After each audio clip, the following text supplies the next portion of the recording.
Yes, respected sadhakas, welcome one more day. Fully we'll try to spend in our divine thought.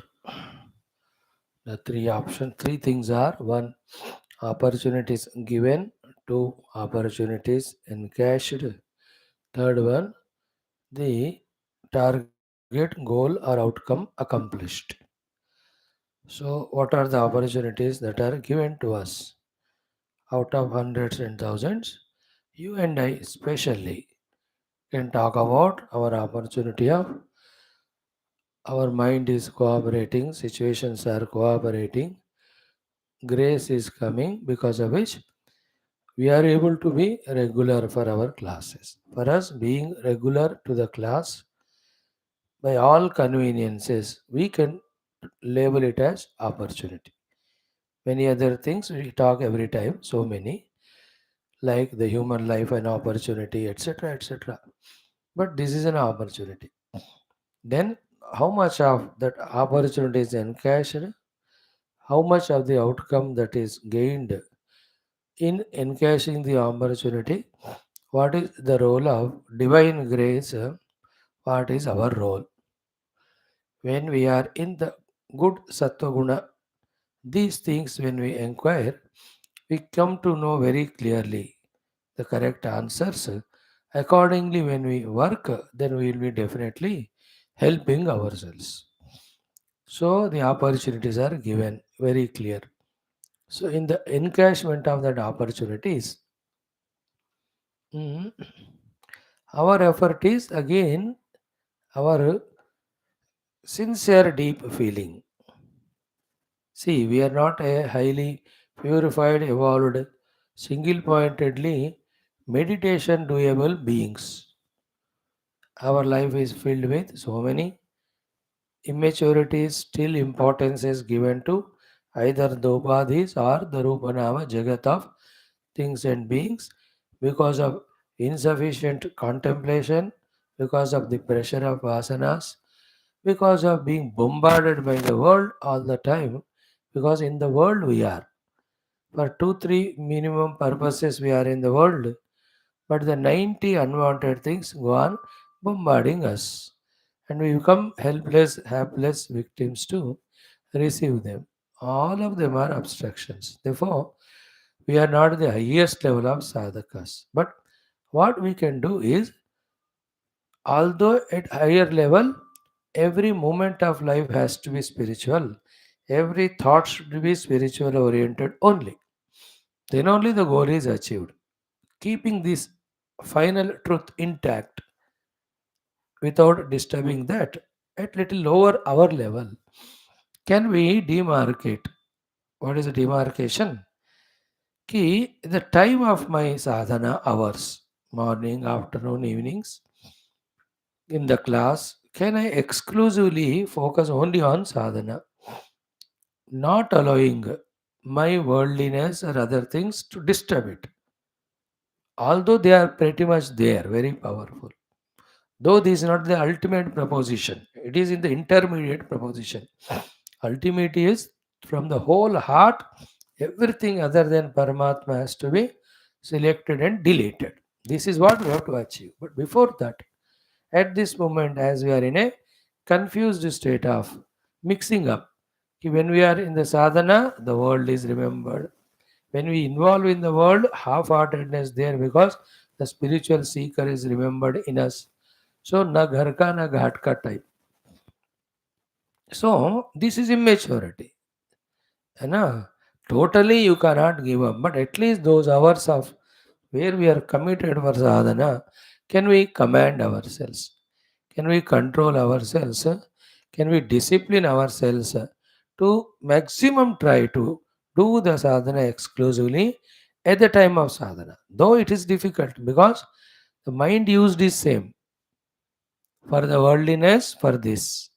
And mind just cannot be controlled unless all efforts to control it are done. Yoga sadhana from today, what we are going to study is only for that purpose, the Ashtanga Yoga Ityadi. But then, just a possibility can be thought of, no? In life's progress, whether worldly or spiritual, what is possible. Thinking that alone gives us the optimism, the ashavada. So let us have this ashavada. We can achieve this target of demarcating and separating our sadhana hours and the worldly hour. In the effort of it, two things. One, when we cannot achieve, then we may get frustrated and leave either sadhana or worldliness. If you are able to achieve it, then there comes an inspiration and confidence that if I can do the sadhana at the sadhana kala, then every kala may be sadhana wala only. You understand? That type of inner inspiration will come slowly from within only. We have to get confidence. From within only, we have to get the ideas. From within only, we have to implement them. From within only, we have to get those results. Again, from within only, we have to inspire ourselves to give more and more time, more and more mind, more and more efforts, and deeper efforts for the spirituality. So, in the deeper effort aspect, every layer of our personality we should imagine should involve in spirituality as it can. Like at the physical body level of involving in spirituality is what? Only one thing. It should be hale, hearty, healthy, lighter, so that it should not disturb when I sit for meditation, when I sit for the class, when I sit for my adhyanam. That is body's cooperation. We have to do that spirituality at the Sharira level. So, at the prana level, sufficient energy should be there for us as long as we are again in the class, in the study, in meditation. And for that, how the energies are created or generated or conserved, that is spirituality at the prana level. At the mana level, the love, the liking for the adhyatmika, jivana, lakshya, and sadhana. For the spiritual goal, for the spiritual life, spiritual practices. At the mind level, if we can create that liking, the loving nature for by any reasons, each one can find his own reasons. What we tell every time through examples one or two, there are only the ideas to think about. Otherwise, there will be hundreds of ways to achieve one particular thing. Each one can achieve in his own way. The thing to be achieved is mind should be cooperative, mind should be joyful, mind should be cheerful, mind should be optimistic, mind should be loving towards spiritual sadhanas. Each one can achieve it by himself. One can look at some great Mahatmas, or Rishi Muni, he can get inspiration from them. Some can see the Bhagavata, the Purana, in that great characters of bhaktas they can. Some others can see the people in the world, some great achievers. Oh, inspiration ban sakte source. Some can from within only. When I have so many talents, abilities, why cannot I achieve? So, कुछ भी हो वजह, but mind should be made cooperative for spiritual endeavors because each of these personality layers, when they are not tuned, then they just become troublesome. Like at home, even one person is not in coordination with total family's work, it is a heavy headache. Like a body, one part is not healthy, it troubles the entire body. Like in an office, one employee is just doing the work delayed or not doing well, it affects the whole chain of the activity.